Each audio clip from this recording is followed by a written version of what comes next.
2026年3月、スペイン、マドリード行きの夜行列車で、実際に起きた話だ。その夜、私は最後尾の車両に乗り込んだ。座席に荷物を置いた瞬間、車掌が血相を変えて飛び込んできた。この車両には乗るな。今すぐ移れ。そう言い残し、車両の扉を外側から施錠した。理由は何も教えてくれなかった。気づけば、私一人だった。8時間の長旅が始まった。車窓の外は漆黒の闇。列車は静かに揺れながら、スペインの夜を切り裂いて進んでいった。最初の停車駅で、ふと窓ガラスに目が留まった。自分の顔が反射している。それだけのはずだった。しかし、もう一つの影があった。私の斜め後ろ、3列目の座席、誰かが座っている。いや、座っているように見える。振り返った。誰もいない。窓ガラスに視線を戻すと、また、そこにいた。次の停車駅でも、その次の停車駅でも、必ず同じ席に現れた。そして決して、こちらを見なかった。午前4時、列車がトンネルに入った。窓ガラスの反射だけが、唯一の灯りになった。その時、それが動いた。ゆっくりと、確かに、こちらへ顔を向けた。目が合った瞬間、列車が急停車した。悲鳴を上げる間もなかった。あの夜の恐怖は、今も体に刻まれている。だが不思議なことに、スペインに来るまでの私の日常は、ごく普通のものだった。あの夜の恐怖は、今も体に刻まれている。だが不思議なことに、スペインに来るまでの私の日常は、ごく普通のものだった。私は当時、東京で会社員として働いていた。毎朝同じ時間に起き、同じ路線で通勤し、同じ席でパソコンを開く。そんな繰り返しの毎日だった。特別なことは何もなかった。刺激も、変化も、ほとんどなかった。転機が訪れたのは、2026年の春のことだ。会社から2週間の長期休暇が突然与えられた。上司には、好きなところへ行ってこい、と言われた。私は迷わずヨーロッパを選んだ。学生時代からずっと行きたかった場所だった。行き先はスペインに決めた。理由は単純だった。フラメンコが見たかった。太陽の光が眩しい街を歩きたかった。それだけだった。バルセロナに到着したのは出発から丸1日後のことだ。時差ボケで頭がぼんやりしていたが、街の活気がそれを忘れさせてくれた。石畳の路地。オレンジの香り。陽気な音楽。想像していた通りの場所だった。いや、想像以上だった。数日間バルセロナを満喫した私は、次の目的地としてマドリードを選んだ。移動手段を調べると、夜行列車という選択肢が目に入った。宿泊費も浮くし、朝には到着できる。効率的だと思った。何より、夜の車窓から見えるスペインの景色に、少しロマンを感じていた。予約は当日の夜に済ませた。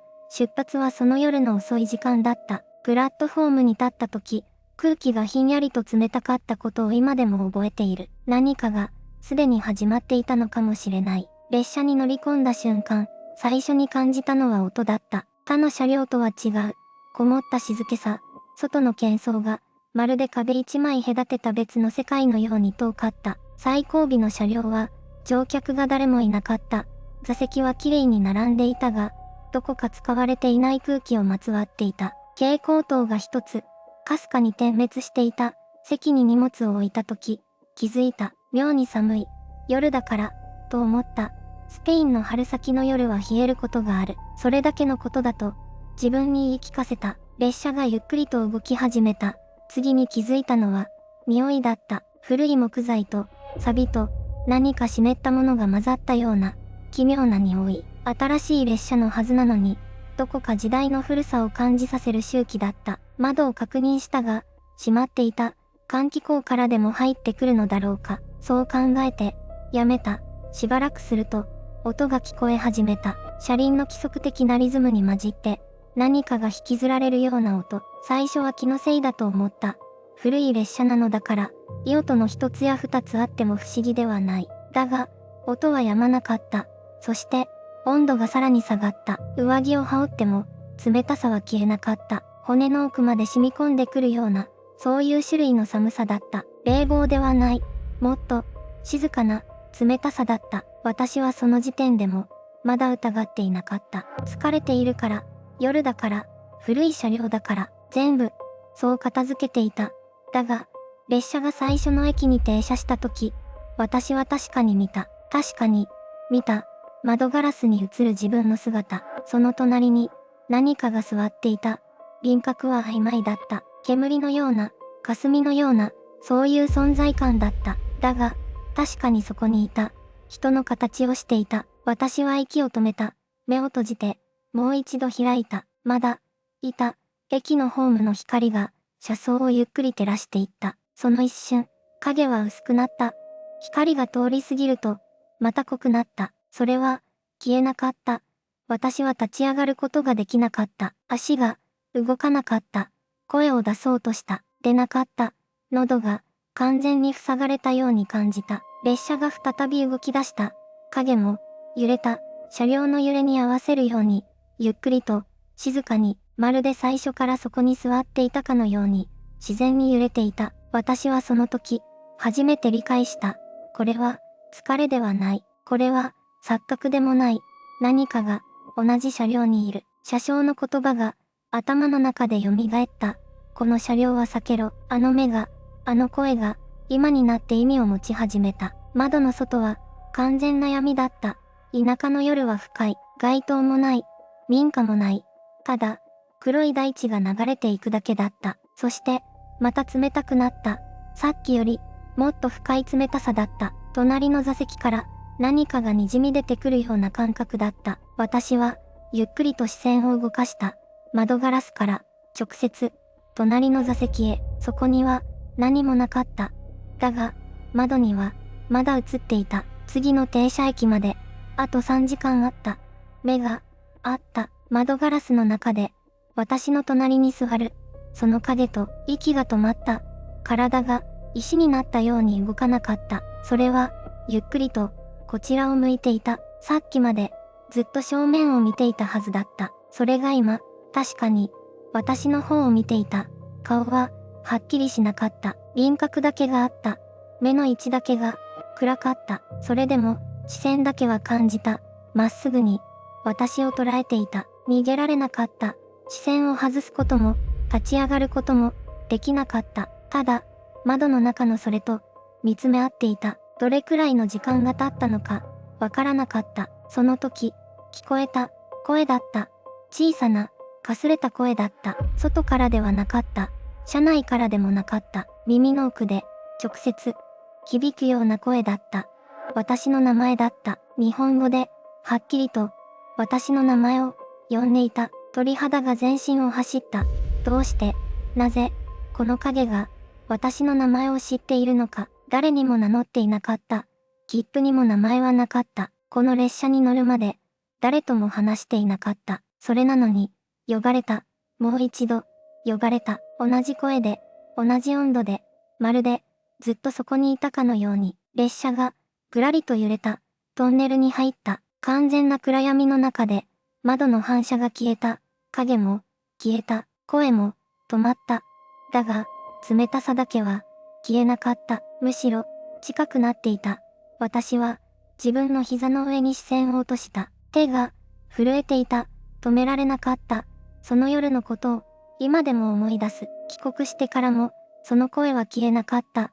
帰国してから、3日が経っていた。自分の部屋に戻ったはずだった。見慣れたベッド、見慣れた天井、見慣れた、静けさ。なのに、何かが違った。最初に気づいたのは、夜中だった。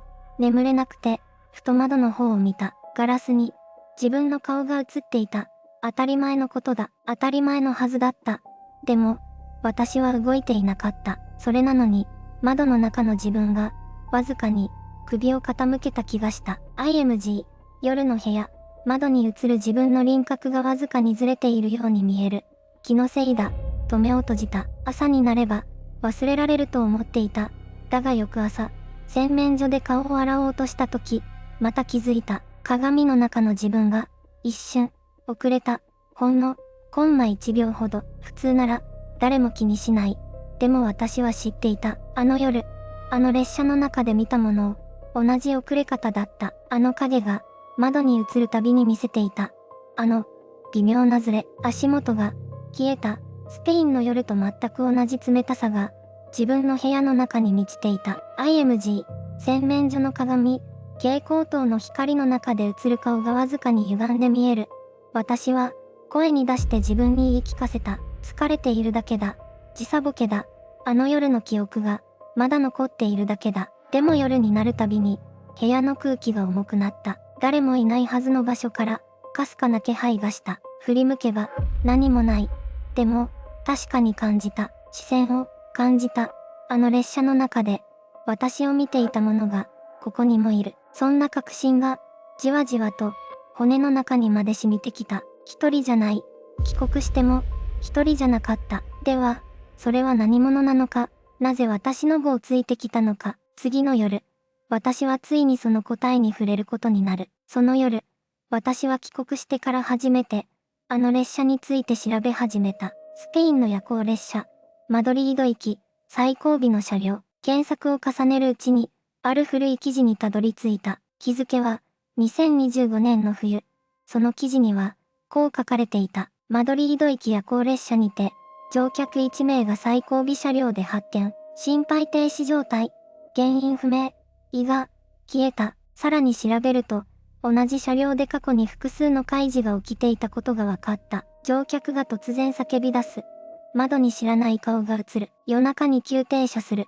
どれも、私が体験したことと全く同じだった。では、あの透明な影は何者なのか、地元の鉄道オタクが運営する小さなブログに、その答えに近いものがあった。その車両はもともと、1980年代に廃線となった路線から転用されたものらしい。そして、その廃線の終点の駅で、ある男性が列車を待ち続けたまま帰らなかったという話が残っていた。名前は、記録されていない。ただ、終電に乗り遅れた男、として地元では語り継がれていた。彼は来るはずのない列車を待ち、そのまま消えた。魂だけが、今もその車両に乗り続けているのだと。では、なぜ私なのか。ブログの最後に、一行だけこう書かれていた。彼は、一人で座っている乗客にだけ、近づくらしい。あの夜、私は一人だった。最後尾に、たった一人で乗り込んだ。それが、理由だったのかもしれない。孤独な魂は、孤独な人間を探す。そして、見つけたとき、離さない。帰国してもなお、私の背後に漂うあの気配。それは、彼がまだここにいることを意味していた。次の夜、私はついに彼と、向き合うことになる。次の夜、私は彼と向き合った。帰国してから3日目の夜だった。寝室の電気を消したとき、気配がした。あの列車の中と、全く同じ重さの息が止まった。振り返ることができなかった。しかし、私は知っていた。背後に何かがいる。ゆっくりと振り返った。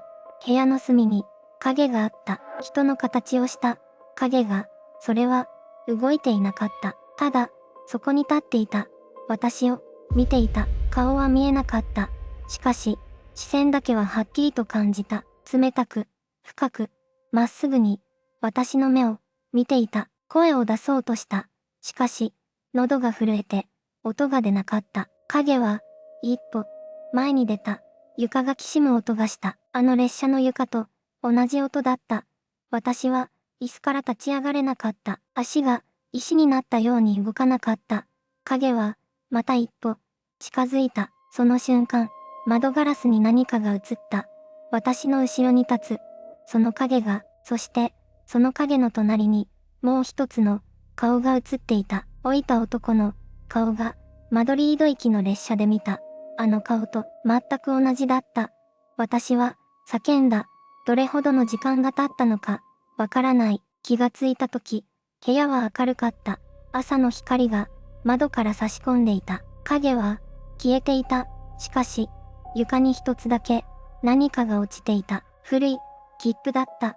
スペインの夜行列車のそこに刻まれた座席番号は、あの夜、私が座っていたものと同じだった。彼は、私を選んでいた。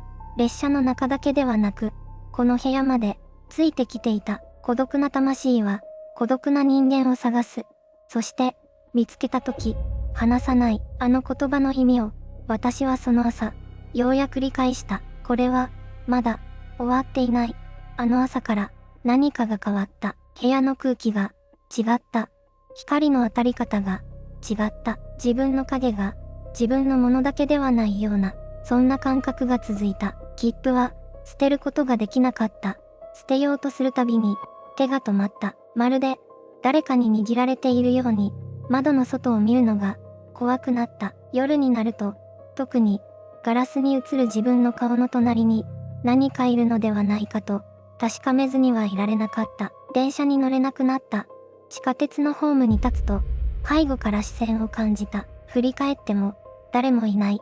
でも確かにそこにいる。あの夜以来、夢の中にも出てくるようになった。真っ暗な車両の中、私は一人で座っている。正面の窓に私の顔が映っている。そしてその隣にゆっくりと別の顔が現れる。目が合った瞬間に目が覚める。毎晩同じ夢を見た。眠るのが怖くなった。友人に話しても誰も信じなかった。疲れすぎているだけだと言われた。旅の疲れが見せた幻だとも言われた。でも私の手の中にある切符が現実を証明していた。あれは夢ではない。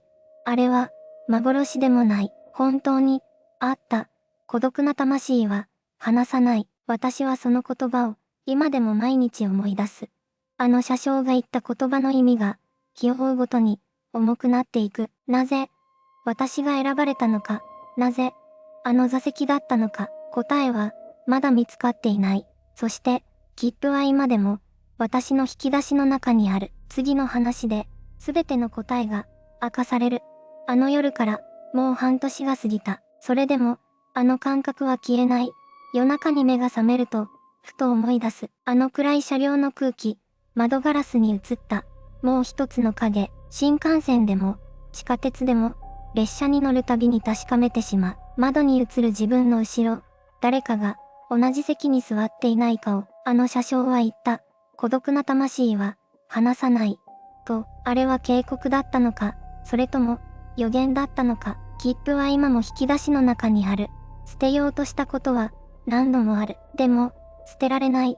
まるで、捨ててはいけないと何かに止められているように。そしてこの動画を撮り終えた今夜も、部屋の隅がどこか冷たい。エアコンはつけていない。窓も閉めている。それでも冷たい。あなたは信じますか？この話を聞いた今、あなたの後ろは本当に何もないですか？